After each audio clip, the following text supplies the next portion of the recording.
অমুকের চরিত্র ফুলের মতো পবিত্র, দিচ্ছে না স্লোগান? কিন্তু যে এই কথাটা বলছে অমুকের চরিত্র ফুলের মতো পবিত্র, সে নিজেও ভালো করে জানে যে মানুষের চরিত্র ফুলের মতো বলা হচ্ছে সেই মানুষের চরিত্র তো ফুলের মতো পবিত্র নয়, বরং মলমূত্রের চেয়েও আরো নিকৃষ্ট, আরো খারাপ, নাপাক। এটা জানার পরেও অমুকের চরিত্র ফুলের মতো পবিত্র বলা হচ্ছে, নাউজুবিল্লাহ। যতবার এই কথাটি বলা হবে ততবারই একবার মিথ্যা সাক্ষ্য দেওয়ার অপরাধে গুনাহগার হবে, নাউজুবিল্লাহ। কারণ এটা জেনে শুনে মিথ্যা সাক্ষ্য দেওয়া।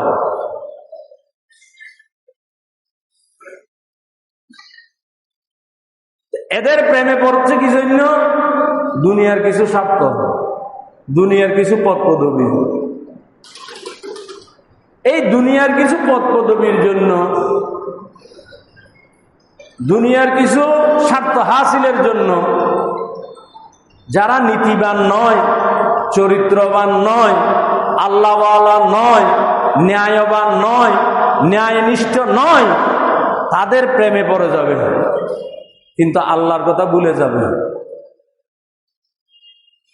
এই পরিস্থিতি বর্তমানে শুরু হয়ে গেছে। তাহলে এই পরিণতি ইমানদার মুসলমানরা যে পাঁচটি ভুলে গিয়ে পাঁচটির প্রেমে বিভোর হয়ে যাবে, আল্লাহ এবং আল্লাহ রসুল সতর্ক করে বলছেন, তাদের জন্য কিন্তু কঠিন সময় অপেক্ষা করছে, নাউজুবিল্লাহ।